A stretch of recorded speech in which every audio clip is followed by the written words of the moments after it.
Good morning to you. Mark's out of HurricaneTrack.com here. It is Tuesday, the 10th day of May, 2022, and this is the Hurricane Outlook and Discussion, Severe Weather Update, you name it. I've got it for you today, a lot to talk about, including the big headline here. I am telling you, wait till I show you some of the evidence here, that we could have a very big hurricane season ahead. Quite a lot of the pieces of this puzzle looking like they're going to be coming together to give us a very active time. Once we get to the hurricane season, it's about to start in the next few weeks. It'll officially be hurricane season in the Atlantic on June the 1st. We know that we can get out-of-season development in the month of May. We've seen that every year since 2015, believe it or not. Will this year continue that streak, or will we break the streak and actually wait until after June 1st to get our first named storm? We'll have to wait and see about that. The Eastern Pacific hurricane season officially begins in about 5 days on May the 15th. And I'll take a look at the tropics here first, and then we're going to look at some severe weather. You notice behind me, that's not my office. That is a hotel room. I am in Abilene, Texas. I'll explain why I'm in Abilene and what that has to do with hurricanes in just a moment. All right?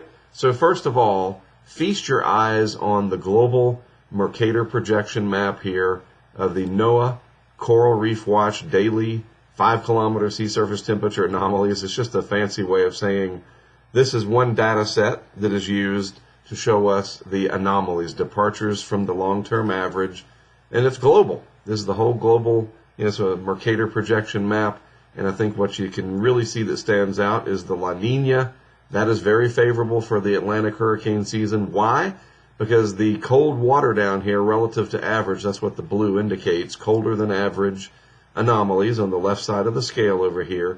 This leads to less upward motion, and if the air is not rising here, it doesn't sink over in the Atlantic and the Caribbean, especially the Caribbean. It doesn't sink, it doesn't create wind shear that spreads out across this way. You don't get the drying of the air. It's just a favorable look overall. And then you couple that with this right here. This is very eye-opening. We haven't seen it this warm in the northeast Atlantic, especially off the Iberian Peninsula here and south of Iceland and southeast of Greenland. This area, this warmth through here is very, very alarming because this is a classic look of a positive AMO, the Atlantic Multi-Decadal Oscillation. Dr. Klotzbach and his team at Colorado State University especially, I'm sure, have taken notice of this horseshoe shape to the warmth in the eastern Atlantic. Now, some say that this particular data set, how this is compiled, is skewed a little bit so that it's a little bit warmer than it should be. Well, I mean, that might be the case, but it's still warming, and it's warmer than it should be, and it's definitely not cold. All right, so that's the big thing. We don't see cold anomalies, and you can argue about which time period that the base map is based on. You have to have a background state. It's normal or above or below normal as compared to what? And there's different maps and data sets that use different time periods to create the normal. Does that make sense? And there are some that say that the particular map here, this used to be the NOAA-NESDIS map. Now they call it the Coral Reef Watch. But anyway, there's just different ways of interpreting the data. But, we can look at the buoys. We can look out there at ship reports and sea surface temperature observations from other methods, and we know the Atlantic is warming as of late due to a combination of factors, most of which are the lack of very strong trade winds lately, especially allowing the deep tropics down here off the coast of Africa and the open main development region, as we call it, to really, really warm up. And then let's just zoom in a little bit here, if this will let me. And look at the Gulf of Mexico. The entire Gulf, every bit of it, is warmer than the long-term average by almost a degree Celsius.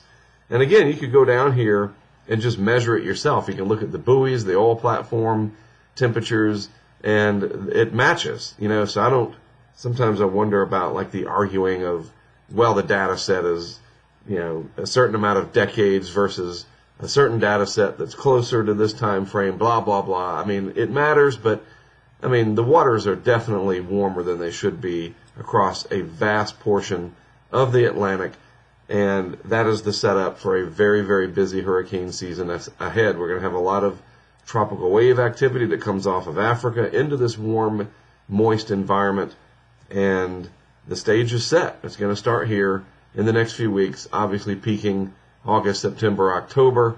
We got a long way to go before that, but this is the way it looks as of now. And this, to my point, these are actual sea surface temperatures in the Gulf of Mexico, and pretty much everything now except these little areas right here is 26 Celsius or warmer, meaning almost the entire Gulf now is ready for hurricane development. There's just other factors that prevent it, thank goodness. But I mean, look, we're even getting 28 Celsius now developing over in the Loop Current area, 29 Celsius down here south of Cuba, 28, 29 Celsius up here close to the Florida coast, Florida Bay area, north of the Keys towards Everglades City and south of there. Very, very warm. Look at the southeast Bay of Campeche over here, 28, 29, even close to 30 Celsius.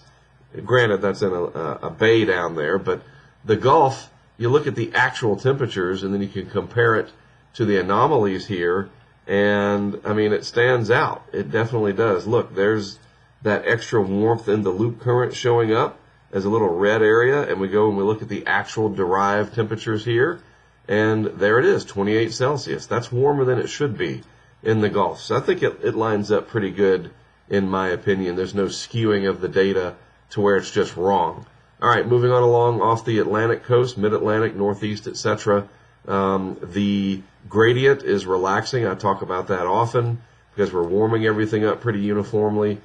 It's been basically warmer than average off the east coast of North America for many years now. Cooled off a little bit lately, and the subtropics have cooled off a little bit, and that focuses the warmth and the upward motion down in the deep tropics. So that's an interesting look, but still the Gulf Stream running quite a bit warmer than average right there, just off the Carolina coastline, and you can see that reflected in the actual sea surface temperatures here. There's 26 Celsius nosing its way up. So if you took a boat out of Wilmington, Wrightsville Beach, or Morehead City, or Hatteras, Ocracoke Inlet areas, well, you wouldn't want to do it right now because there's a nasty little storm sitting out here. I'll show you that in a minute. But the waters are warming up, close to 80 degrees there in the Gulf Stream, low 70s here, Fahrenheit, close to the coastline, and then much colder, obviously, the farther north you go. We're getting there. By July 4th, it'll be warm enough for you to go swimming off of Nantucket and Martha's Vineyard, Cape Cod. I still probably need a wetsuit, in my opinion, but the great white sharks love it. We know that. All right, so moving on along here, this is a zoomed-in version of this map right here, and this really illustrates my point, especially about the Gulf of Mexico, much warmer than it should be, and that is also going to help to fuel more severe weather over the plains, all the way up into the high plains, and even into southern Canada, as strong high pressure builds over the western Atlantic, and I'm just oversimplifying it here. The return flow around that high, you get a lot, and it just depends if it ridges more to the west. You pump that moisture out of the Gulf here, which is warmer than it should be, up into the plain states, high dew points, lots of low-level moisture. You get these little short waves, these troughs, these pieces of energy that come in over the Rockies. Some of them come up out of Mexico.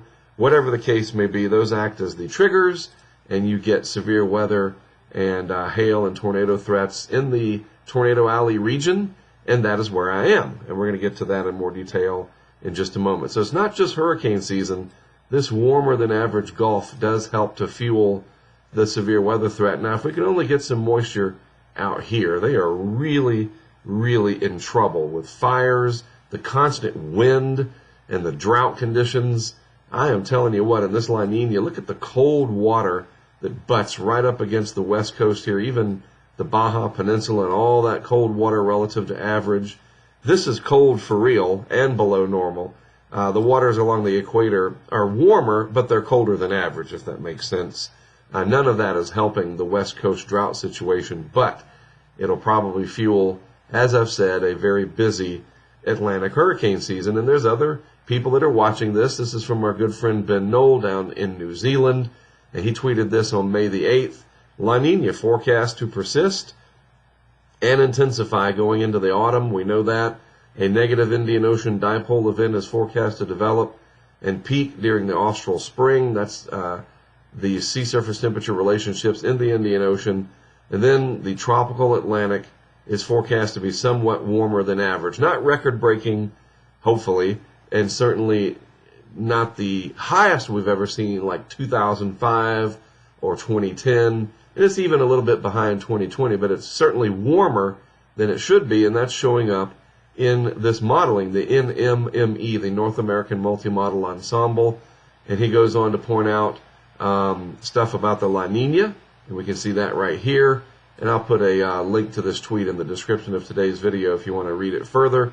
And then the precipitation anomalies are very eye-opening here. Let's click on this map and enlarge it. And it really should stand out. A very wet and active main development region, West African monsoon.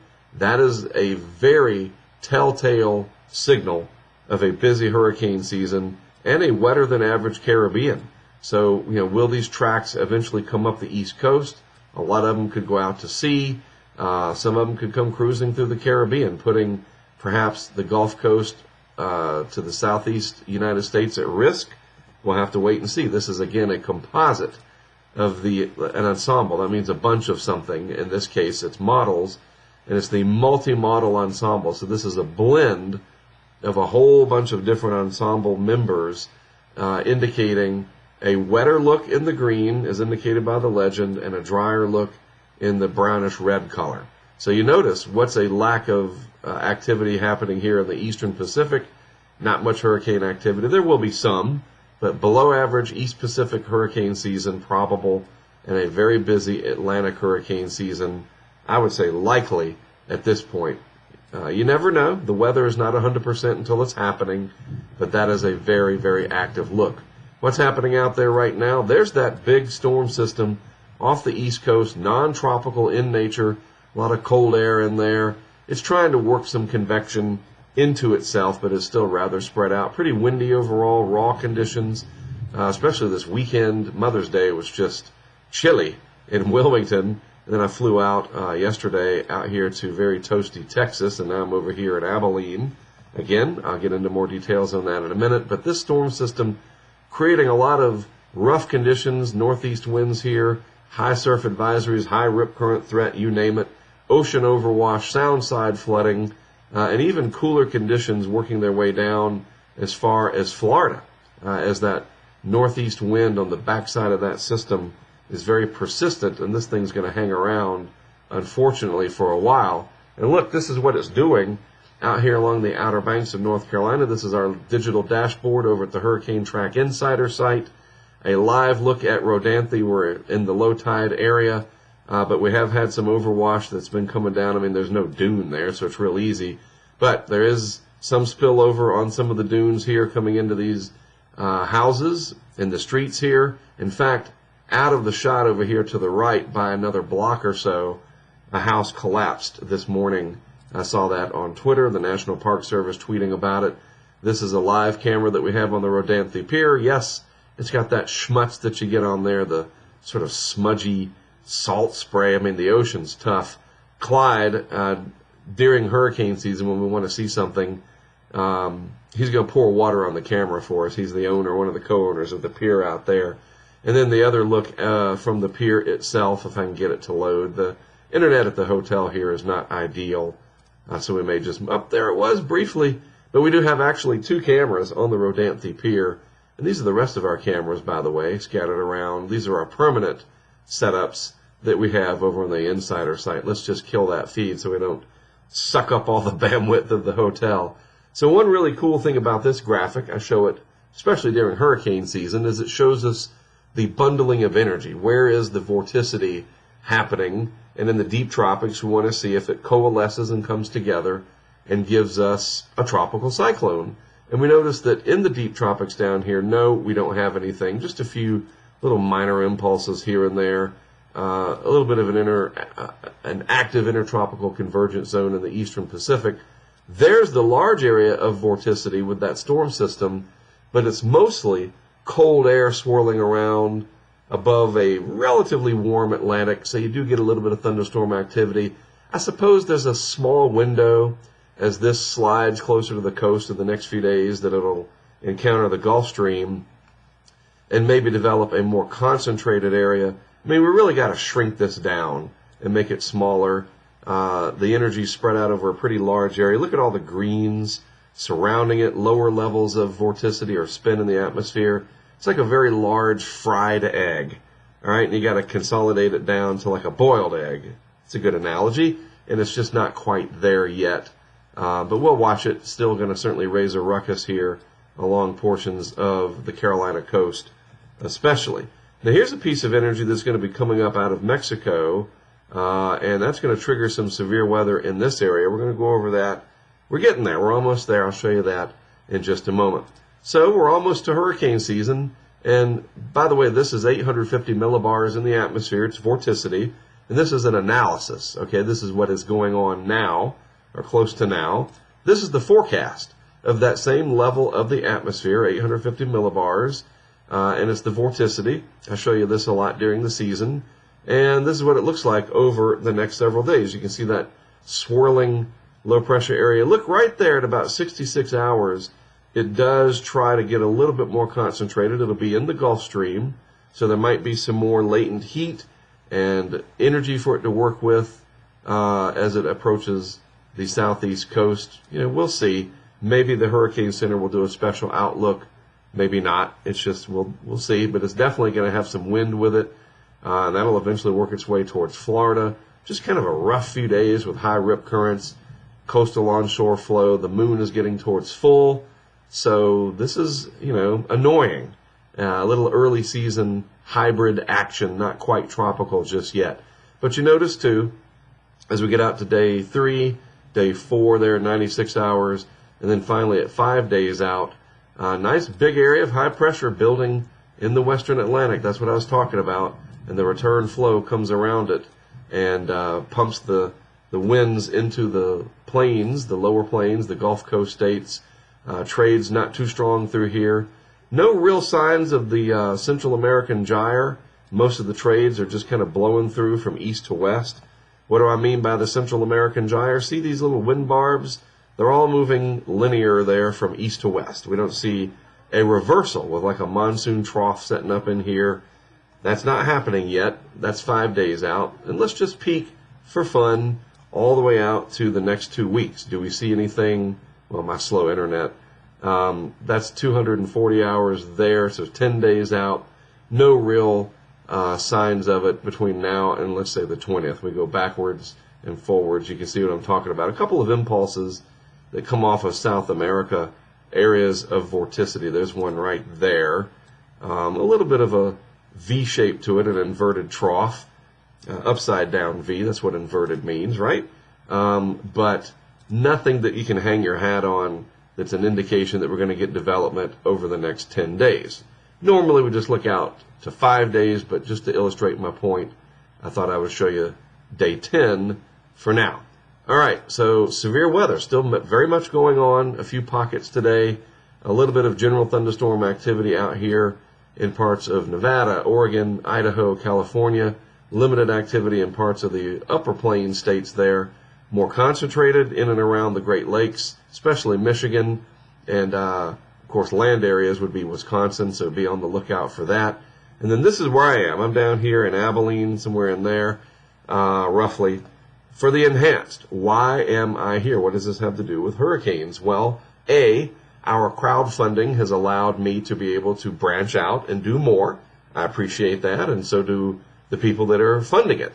You know, that we get to do stuff. What are we doing? We're going to be testing some new equipment, hardware mainly, for mounting cameras in hurricanes. We're looking at a lot of different ideas, and we want to test this stuff. And I can put it in my yard or out on the beach in Wilmington or whatever, and it's, you know, it's okay, but why not take it out to an area where it's really interesting weather going on, where there's really interesting weather? And that is what is going to happen today, this enhanced risk. Which is, you know, the 3rd level out of 5, right? We know that by now. So it's not quite moderate, not a high risk, not a bunch of big long track tornadoes with thousands of storm chasers out here. And that's good. I don't want to have to deal with that. That could be dangerous. So we're going to test this equipment today in this area. The tornado threat rather low and confined towards the Big Bend area. coming out of Mexico, and then about a 5% risk up here in Wisconsin. So, something certainly to pay attention to. The wind threat, though, here in the plains, I guess it just updated, pretty significant, so we're going to be watching that. And then the hail threat, also fairly significant in Wisconsin and, of course, down here in West Texas. But our goal is to take a couple of live cams, and we've got these. I'll show you some pictures later. Be sure to follow on Twitter so you can see these pictures. We're also going to be posting on our Discord channel through our crowdfunding site, through Patreon, etc. But I will post plenty of stuff on Twitter. We've got these new steel columns, if you will, almost like a parking lot bollard. You've seen those things, like a big concrete post, except these are made out of steel.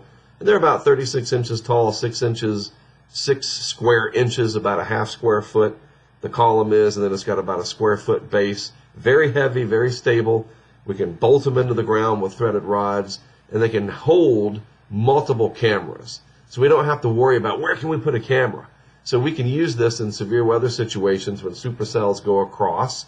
Maybe we want to capture hail up close and personal and not get our vehicle all dented up. We can live stream from these columns by putting a live camera on it. Everything will be set up ahead of time. We go out this afternoon, we watch the radar, and one of these storms is coming. We put this equipment in front of it, and we move south, get out of the way. We don't want Matt's truck all busted up. And we see what we capture. And we've got 4K GoPros on there, multiple GoPros. We'll be shooting a couple of them in high frame rate, 240 frames per second. Each of these columns, we have 2 of them, will have live cams. And we can even take these cams and just put them on a fence, like a barbed wire fence, and just see what we see. Just do some testing, get our, sort of feet wet, so to speak, approaching the hurricane season. So this is today. Tomorrow is going to be more of a travel day, and I'll show you why. The risk marginal up through a good deal of the alley here, and then we're going to just start making our way up to this area for, I think, the big show, if you will, on Thursday. This really has the makings to be more tornadic, more supercells, instead of multicellular line segments. And so we're going to spend the night in Amarillo tonight, and then spend the day tomorrow getting up into this area. I believe somewhere in here we'll eventually see a moderate go up. And this is where we could really do something interesting with these little sort of 2 towers, whatever the heck. We have 2 now. We're going to eventually have more as we test and prove the worthiness of them. But imagine a tornado coming across a field, and hopefully not a real big one, but like a little drill bit tornado. And we have these 2 things set up, these 2 columns, GoPro trees, camera trees, whatever we end up calling them, some clever name. And the tornado goes between them like goalposts, separated by about a half a mile or something. And we get all of this multi-camera 4K video at close range. It's a possibility. It's going to be real hard, but, if you don't take the shot, you don't make the goal, right? And I think it's worth it. And then we can use this in hurricanes in a lot of different ways that we've already started talking about, and I'll address that more later. So that's what we're doing out here.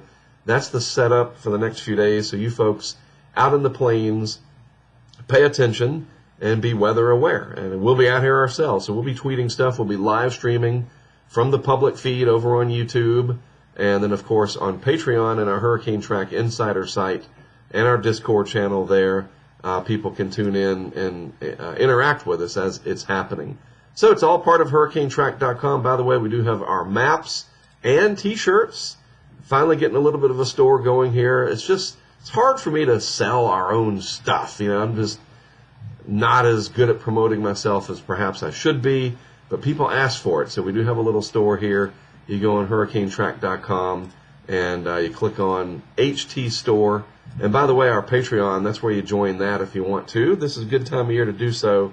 Get the Patreon app, go to patreon.com, search Hurricane Track, and you can get on the Insider site and see what all we're doing, our Discord channel. It's all very exciting, all crowdfunded, quite a remarkable thing. I'm very proud of it. It's good to be out here. Thanks for the support that you all have provided. 2 of the people that are with me, Matt and CJ, they are active participants, if I can say the word. They invest in the future of this project, and they're actually helping out in person. Met with another gentleman yesterday, Jeff, over in Weatherford. I just love this. It's a very unique thing to do, a very unique career. And, the crowdfunding side of it and the crowdsourcing of ideas and making stuff happen, I mean, it just blows my mind. So anyway, let me put this on YouTube for you, and then we're going to get out in a few hours. It's still early, and we're going to do our thing. So be sure to follow on Twitter at HurricaneTrack. Of course, you're probably watching this on YouTube or Facebook, and we will be streaming live on YouTube later this afternoon. So be sure to subscribe and get notified when we do go live, now or during hurricane season. All right, that's it from me. I am Mark Sudduth, as always. Thanks for tuning in. I do appreciate it. We'll see you from the road out here in West Texas later this afternoon.